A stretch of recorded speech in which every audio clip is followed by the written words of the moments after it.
Fox News Podcasts presents the Bret Baier Podcast with Fox News chief political anchor Bret Baier.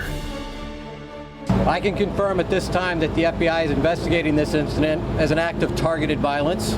They're seeing this anti-ICE rhetoric all over the place. We're being compared to the Gestapo, to the Nazis, and that's just not true. Violence is just terrible. Everybody, right, left, center, I don't care what your politics are, has to speak out strongly against it. This is the third shooting in Texas directed at ICE or CBP. This must stop.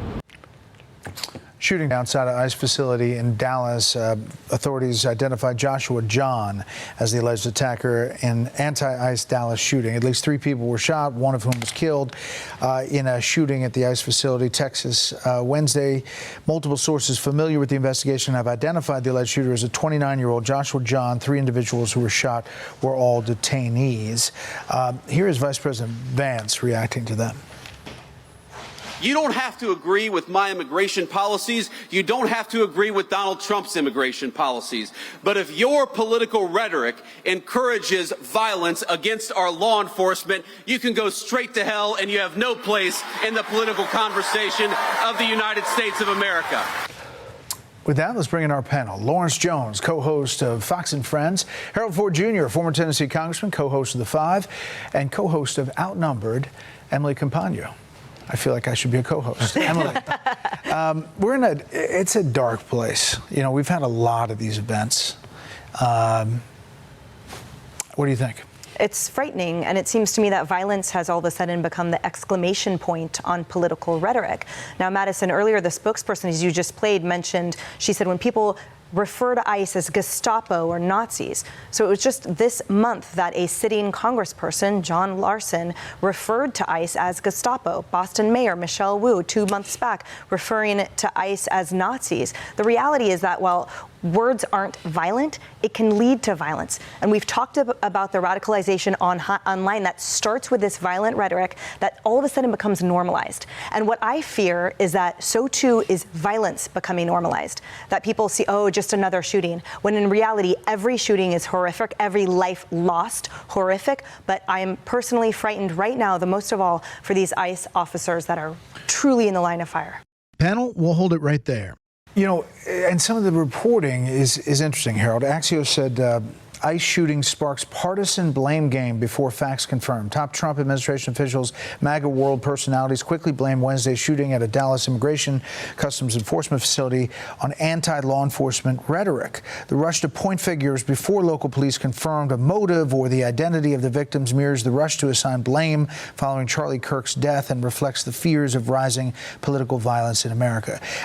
I don't know. You had the FBI director with these bullets and that says anti-ICE. They had the ICE authorities there saying they riddled the building with bullets.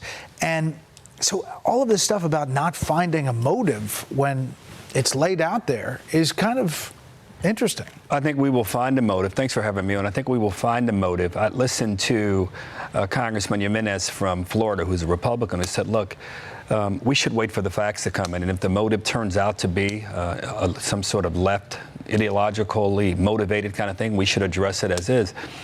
I think, listen to Emily's points, and I agree. We're a better country than this. I thought Ted Cruz spoke well in the first part of his presentation today outside of what had to be a very painful in your home state, had to be very painful for him to stand there and talk about 3 times this has happened.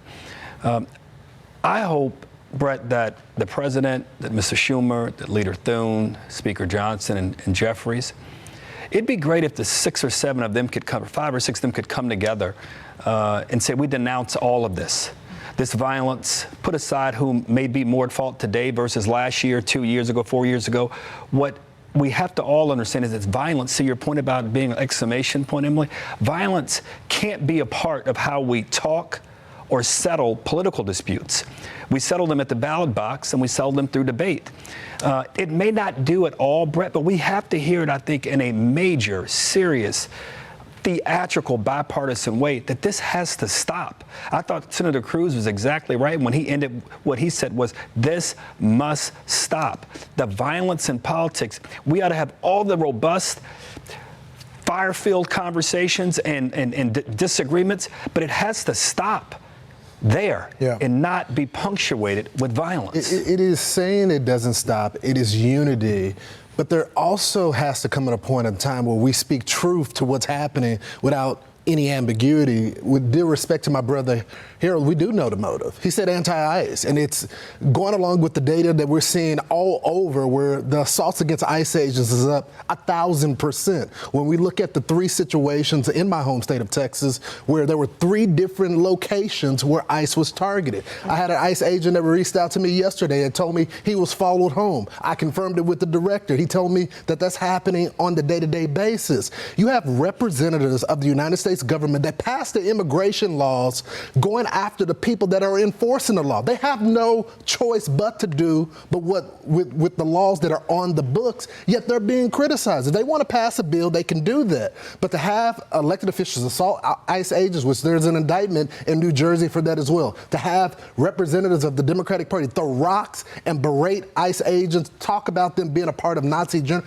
that has to stop. And there is only one side that's doing that, just like there's only one side that is going after people on college campuses. When left people go on college campuses, they don't get protested. They don't get vowed things against them. It's only one side that is experiencing that. But violence has had an unfortunate part. It's been an unfortunate tradition in our politics. Today, I don't disagree with you. This is probably more leftist, and it's probably more of a bent. But 10 years ago at Emmanuel AME Church, that young man that came into that prayer group and shot those people, just a few months ago in Minnesota. You think about the 60s, the 50s. Said he was a white supremacist with no ambiguity. Right. Yet we're still having a conversation about the motive when the guy put anti-ICE. It doesn't get any clearer than that. But I'm not doubting that. I'm saying we deal with it. I'm only saying we have to, as a nation, deal with this. In Buffalo, New York, less than 2 years ago, an 18-year-old young white fellow went up there and killed 9 people, black 100%. People, he drove 3 hours to do it. I think a lot of this has to do with some of this online stuff and the radicalization that's happening there. And there's no doubt, for me, you look at these young white guys that this is happening to, it is an amazing thing. I mean, something is going on and we have to address it. And I'm not running from it being on the left at all. I'm only saying it has to be all of us if we want to solve this. Panel, thanks.